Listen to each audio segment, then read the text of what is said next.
अस्सलाम वालेकुम, मैं हूं साहिबजादा सलील। उम्मीद है आप जहां भी होंगे खैरियत से होंगे। नाज़रीन, जम्मू कश्मीर के इलाका श्रीनगर के करीब साउथ कश्मीर में पहलगाम एरिया में जो सैर व तफरीह की जगह है, वहाँ पे 27 सियाहों को जो है वो कत्ल कर दिया गया है और 12 जो है वो बीच में ज़ख्मी है। एक बीच में गैर मुल्की है जो नेपाल का बताया जाता है, बाकी सारे जो हैं वो इंडिया के शहरी हैं। ये ख़बर जंगल की आग की तरह फैल गई है, मगर नाज़रीन इस ख़बर में जब आप किसकी डिटेल में जाते हैं और इंडिया मीडिया को देखते हैं और उनके सोशल मीडिया हैंडलर्स जो है वो जिस अंदाज में इस वाक़े को पोर्ट्रेट कर रहे हैं, तो हमको पुलवामा याद आ गया। 14 फरवरी 2019 को जब इन्होंने पुलवामा का ड्रामा किया, ये उसी तरह का एक ड्रामा है। ये पुलवामा पार्ट 2, यानी अब उसका नाम कर दिया है पहलगाम। इस एरिया को चूज़ किया गया है क्योंकि जब से कश्मीर जो है वो इंडिया के कब्ज़े में है, मकबूजा जम्मू कश्मीर, तो कश्मीरी मुजाहिदीन जो है वो वहाँ पे आम लोगों को, मासूम लोगों को निशाना नहीं बनाते। ये आप पूरी हिस्ट्री देख लें, जब से 1947 से पाकिस्तान और इंडिया कश्मीर पे लड़ रहे हैं और ये पूरा दौरानिया आप देख लें, ये 78 साल, तो इसमें जम्मू कश्मीर के मुजाहिदीन ने कभी भी मासूम शहरियों को टारगेट नहीं किया। ये पुलवामा पार्ट 2 है, एक सोची समझी साजिश है और इंडिया इस साजिश में जो है वो माहिर है। पुलवामा का जो अटैक भी हुआ था 2019 में, उस टाइम के नाज़रीन गवर्नर थे सत्यपाल मलिक। उन्होंने खुद इंटरव्यू दिया था करण थापर को और उसमें कहा था उसको कि मुझे चुप रहने के लिए क्या कहा गया था। वो लग भी रहा था कि पुलवामा जो है वो एक सीन क्रिएट किया गया है। तो ये जो हम हालात देखते हैं, ये पुलवामा 2 है। इसमें इन्होंने अपने शहरियों को, ये ऐसा लग रहा है कि इस ड्रामे में पार्ट 2 में अब कश्मीरी अवाम से बदजन करने के लिए इन्होंने कश्मीरी में सियाहों पे जो है वो अपने ही शहरियों की जानें ली हैं और इल्ज़ाम जो है वो मुजाहिदीन पे डाल दिया, जो लग रहा है फ़िलहाल ऐसा ही सीन लग रहा है। और उसमें बड़ा किरदार क्या है कि पाकिस्तान के आर्मी चीफ आसिम मुनीर ने जो गुज़िश्ता दिनों तकरीर की थी 2 कौमी नज़रिए की, और हिंदुओं के हवाले से बात की थी, कश्मीर की हवाले से बात की थी कि ये हमारी शेर अग है। उसके बाद हम देख रहे हैं कि यकदम ये ड्रामे जो है पुलवामा की तरह, पुलवामा पार्ट 2 जो है वो शुरू हो गया है।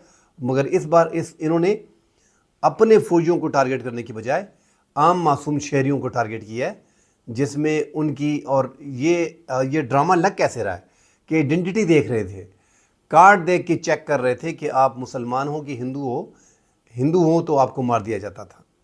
तो ये एक सीन क्रिएट किया गया है। ये इंडिया में हमने पहले भी देखा है। इंडिया में इन्होंने ही खुद ही 2007 में, आपको याद होगा, 18 फरवरी को समझौता एक्सप्रेस पे, जिसमें 43 पाकिस्तानियों की जानें गई थी, टोटल जो थे 68 अफराद उसमें शहीद हो गए थे। पाकिस्तान के 43 अफराद शहीद हो गए थे। आग जलाई थी ट्रेन को, उसमें भी नाज़रीन उनके कल्प्रिट जो थे, उनके जो बाद में जो तहकीकात हुई, वो आरएसएस के रहनुमा थे, एक स्वामी इमानंद और दूसरा उनका कर्नल पुरोहित, उसको भी गिरफ्तार किया गया था और जुडिशल किया गया था। उसमें भी 68 अफराद की जानें गई थी।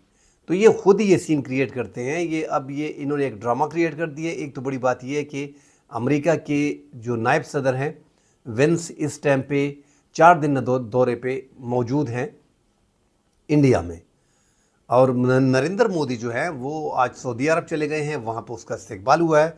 तो ये पूरी एक गेम है, और गेम को नाज़रीन अगर आप करीब से देखेंगे तो इसमें डायरेक्टली न कुछ सबूत, न कुछ बात, और फिर पाकिस्तान पे बात आ गई है। अब फिर पाकिस्तान का नाम लिया जा रहा है बग़ैर सबूत के। 10, 15, 20 मिनट में ही आग लग गई सोशल मीडिया पे। फिर 10, 15 मिनट में ही उनके जो मीडिया हाउसेज हैं, जो नेशनल टीवी हैं, उस पे आ गया भाई पाकिस्तान की तरफ से भेजे गए थे और पाकिस्तान बाज नहीं आ रहा और पाकिस्तान यहाँ पे अमन ख़राब कर रहा है और इस बार पाकिस्तान पे हमला कर देना चाहिए और पाकिस्तान को नहीं छोड़ना चाहिए। भाई ये आपकी अम्मा का घर है, क्या आप हमला कर देंगे? एक आपने रात को हमला किया बालाकोट पे, वही पुलवामा की आड़ में आपने जो ड्रामा किया और फिर बालाकोट पे चढ़ाई की। आपको पाकिस्तान में कह दिया गया था कि हम रिटेलिएट करेंगे। आपने बालाकोट में पेलोड फेंक दिया 10 मिनट के अंदर जो है रात के अंधेरे में आके भाग गए। एक कौवा आप लोगों ने मारा था। पाकिस्तान ने पूरी जितनी भी पाकिस्तान में सफारत खाने हैं तमाम तर सफ़ीरों को और अखबार वालों को साथ लेके गया था, बालाकोट को दिखाया था, उस नक्शे में मौजूद था। उससे पहले जो नक्शा था उसमें भी ये शो हो रहा था कि बालाकोट में यहाँ पे कोई भी मदरसा, कोई भी मकान, कोई भी घर वगैरह नहीं था। दरख्त आप लोगों ने गिराए थे। लेकिन चूंकि आपने पाकिस्तान की सावरेंटी को वायलेट किया था, पाकिस्तान की सरहद को आपने वायलेट किया था, तो पाकिस्तान ने उसका भरपूर जवाब दिया और आपको कह दिया था। उस टाइम पे इमरान खान की हुकूमत थी, उन्होंने कहा भी था कि मैं रिटेलिएट करेगा। जनरल बाजवा डॉक्टर आयन थी उस टाइम पे, आसिफ गफूर DGI थे, उन्होंने कह दिया कि आपको सरप्राइज़ करेंगे और लग पता जाएगा कि हमला कैसा होता है। आपके 650 आपके पास फाइटर जेट है जो चालू हालत में है, पाकिस्तान के पास 350 है। पाकिस्तान दिन की रोशनी में आप पे चढ़ाई की, और चूंकि आपने पाकिस्तान में जो आप सर्जिकल स्ट्राइक जिसका नाम देते हैं, जो फिल्मों में अक्सर करते हैं, हकीकत में तो पेलोड गिरा के आप भाग जाते हैं, तो उस सर्जिकल स्ट्राइक के बदले में पाकिस्तान ने आपको जवाब दिया और पाकिस्तान ने कहा कि इन्होंने हमारे एरिया में एक कौवा मारा है, तो इनकी जो फौजी इंस्टॉलेशन है इनको दिखाओ कि ये इनकी आर्मी की फलां जगह है, ये इनकी नेवी की है, ये इनकी एयरफोर्स की है। वहाँ पे पाकिस्तान ने बॉम्बिंग की और कोई जानी नुकसान नहीं हुआ, मगर इंडिया को अंदाज़ा हो गया। अब नाज़रीन, इंडिया को अंदाज़ा तो हो गया है, पाकिस्तान ने उस टाइम पे MiG-21 को, जिसमें अभिनंदन को वापस आते हुए उनको जो है उनके फाइटर जेट को जो है वो गिरा दिया था, और एक Su-30 मकबूजा कश्मीर में जा गिरा था, जो बाद में ये क्लेम कर रहे थे कि हमने F-16 को गिराया, और अभिनंदन पाकिस्तान में गिर गया था। बेचारे को पाकिस्तान ने उसका थोपड़ा ठीक कर दिया था और उसको पकड़ के लोग मार देते उसको। अगर पाकिस्तानी फ़ौज नहीं पहुंचती तो पाकिस्तानी अवाम उसको मार देते, मगर शुक्र है उसको बचा लिया गया। और फिर पाकिस्तान ने जेस्चर के तौर पे कि चलो पीस जेस्चर होगा, कम से कम ये होगा कि एक पाकिस्तान इनको दे रहा है कि आगे जंग मजीद ना हो। मगर इंडिया को अंदाज़ा हो गया, मेरे ख्याल में इतने बड़े अंदाजे के बाद वो कभी गलती नहीं कर सकते। अब देखना ये होगा कि ये अमेरिका के जो नायब सदर आए हैं, ये इन्होंने जो ड्रामा क्रिएट किया है आर्मी चीफ आसिम मुनीर की इस तकरीर के बाद, ये सारा ड्रामा शुरू हो गया। ये सारा ड्रामा जो शुरू हुआ है ये इस तकरीर के बाद हुआ है, क्योंकि 3.5 साल जो PDM की गवर्नमेंट रही है शहबाज शरीफ की, इसमें हमने देखा है कि कश्मीर के हवाले से कोई बातचीत ज़्यादा नहीं हुई। वो 370 का जो आर्टिकल इमरान खान के दौर में हटाया गया था, जो वहाँ पे ये डेमोग्राफी कर रहे हैं, वहाँ पे हिंदुओं को, पंडित को, जितने भी हैं, शुक्ला को, तिवारी को, इन सब को जो है ब्राह्मण जितने भी हैं उनको ये वहाँ पे बसा रहे हैं, उनको ज़मीनें दे रहे हैं, सस्ते दामों पे दे रहे हैं। आर्मी के एहलकारों को, रिटायर्ड को और लोगों को बसाया जा रहा है। BJP की और RSS के लोगों को जो है, जो हिंदुत्व के लोग हैं, उनको जो है वहाँ पे बसाया जा रहा है ताकि यहाँ पे हिंदू की पॉपुलेशन को कम किया जा सके। ये वही इजराइल का तरीका अपना रहे। इन्होंने काफ़ी जेनोसाइड किए यहाँ पे, बच्चों को, औरतों को, जवानों को, बुढ़ों को। 1 लाख तकरीबन इन्होंने अब तक 96,000 अफराद को इन्होंने शहीद किया है इस कश्मीर में। 1 लाख बच्चा यतीम किया है इन्होंने। 23,000 खवातीन को इन्होंने बेवा छोड़ा है। तो ये किसी भी तौर पे इंडिया जो है वो ऐसे मामलात इंडिया कर देता है, खुद ही वो क्रिएट करता है, ताकि अब आगे जाके लगेगा। एक तो ये हमले की तो सोच भी नहीं सकता पाकिस्तान ने, जो 27-28 फरवरी को इनके साथ जो किया ना, जो हशर नशर किया इनका। अब इनके पास राफील आ गए 36, इनके पास तैयारी भी उस तरह तेजस वगैरह मार्केट में बिक भी नहीं रहे। पाकिस्तान 3-4 ममालिक पे अपने JF-17 थंडर और ब्लॉक 3 जो है वो बेच चुका है। और पाकिस्तान के पास भी, मतलब हमारा ब्लॉक 3 जो है और F-16 हमारे पास है, वो पाकिस्तान की ये तैयारी जो है फाइटर जेट, ये राफील और ये तकरीबन राफील से अच्छे हैं और बुरे नहीं हैं। हम इसको आगे जो है मॉडिफाई भी कर सकते हैं, ये राफील को मॉडिफाई भी नहीं कर सकते। 4.5 जनरेशन तक इनके पास तैयारी है।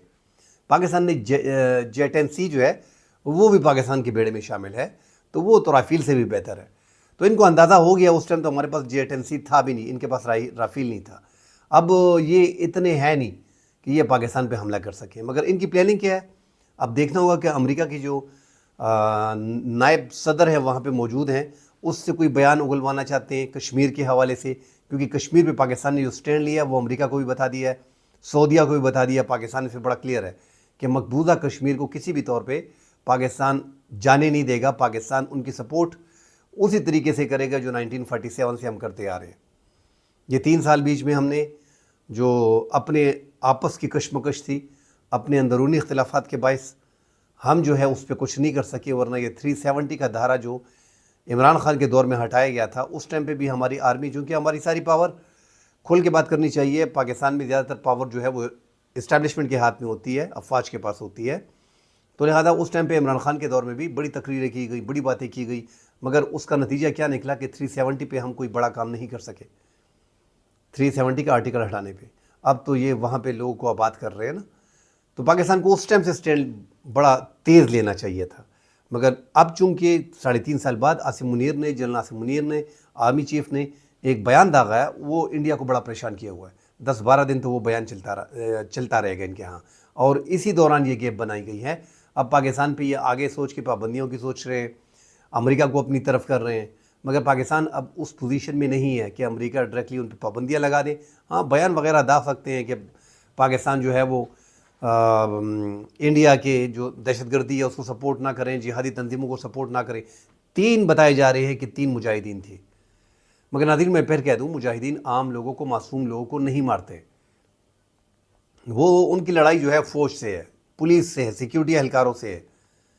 ये पहली बार इंडिया ने कुछ ऐसा किया है कि वहाँ पे हालात कश्मीर में कुछ ऐसे बन जाए कि यार देखो ये मुजाहिदीन तो है, आम लोगों को भी मार रहे हैं, मगर ये आम लोगों को मारना उनका काम है नहीं, हमने कभी पहले से मिसाल देखी नहीं है। तो ये एक अनोखा ड्रामा किया है, और ये पार्ट 2 है, बिल्कुल पुलवामा का पार्ट 2 है। पुलवामा के ड्रामे में भी इनको कुछ नहीं मिला, समझौता एक्सप्रेस में इन्होंने 43 पाकिस्तानियों की जान ली। अब ये जो है ये एक और ड्रामा क्रिएट कर रहे हैं। इस ड्रामे का भी आगे पता चल जाएगा, जिस तरह सत्यपाल मलिक ने जो गवर्नर रहे इनके, उन्होंने पुलवामा का पूरा राज खोल दिया है कि मुझे कहा था कि चुप रहे। उस टाइम पे हमारी अपनी गलतियां थी, बहुत सी ऐसी चीज़ें थी कि हम कंट्रोल कर सकते थे, मगर मुझे कहा गया कि चुप रहे। तो ये इंडिया का एक ड्रामा है जो फ़िलहाल लग रहा है कि पाकिस्तान के ख़िलाफ़ है, क्योंकि जो मीडिया जिस अंदाज़ में इस टाइम पे वो आप कह सकते हैं कि भौंक रहा है पाकिस्तान के ख़िलाफ़, बग़ैर सबूत के, बग़ैर बात किए हुए, बग़ैर पाकिस्तान के कुछ एविडेंस के या कुछ गिरफ्तारी के 10-15 मिनट में बयान दाग देते हैं। यार कुछ अजीब से लोग हैं, खोपड़ी इनकी है नहीं, बस ये मीडिया पर लगे हुए हैं। सोशल मीडिया पे भी इनके हिंदुत्व जो है वो लगे हुए हैं पाकिस्तान के ख़िलाफ़, कि हमला कर दें, हमला कर दें। आए ना भाई, आपको तो कहा गया है, पाकिस्तान की ये जो 6 लाख 7 लाख फोर्स आपको दिखाई दे रही है, तो आप कहीं गूगल पे देख लें, ज़रा देख लें, गूगल पे सर्च कर लें कि दुनिया की कौन सी कौम जो है वो अपनी अफवाज के साथ लड़ती है। वो रेशो आपको पहले नंबर पे पाकिस्तान मिलेगा, आपको अंदाज़ा हो जाएगा। तो पाकिस्तान की जो आर्मी है ना, ये ऐसा समझे कि पाकिस्तान की 20 करोड़ की आर्मी है, 25 करोड़ पाकिस्तान की आवाम है, 15 करोड़ की आर्मी है, 25 करोड़ की आर्मी है। पाकिस्तान की आवाम जो है वो भी अपनी अफवाज के साथ लड़ती है। तो हालात इस तरफ जा रहे हैं कि ताल्लुकात तो हमारे वैसे भी ख़राब हैं इंडिया के साथ। अब मज़ीद इन्होंने आगे जो प्लान किया होगा वो भी आपके सामने आ जाएगा।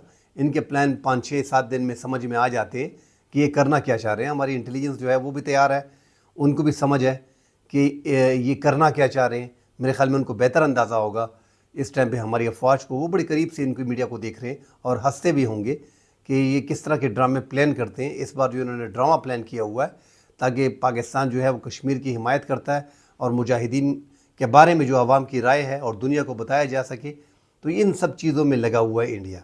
नाज़रीन, कल इंशाल्लाह अगले प्रोग्राम में हाजिर होते हैं। फ़िलहाल के लिए इजाज़त दीजिए, अल्लाह हाफ़िज़।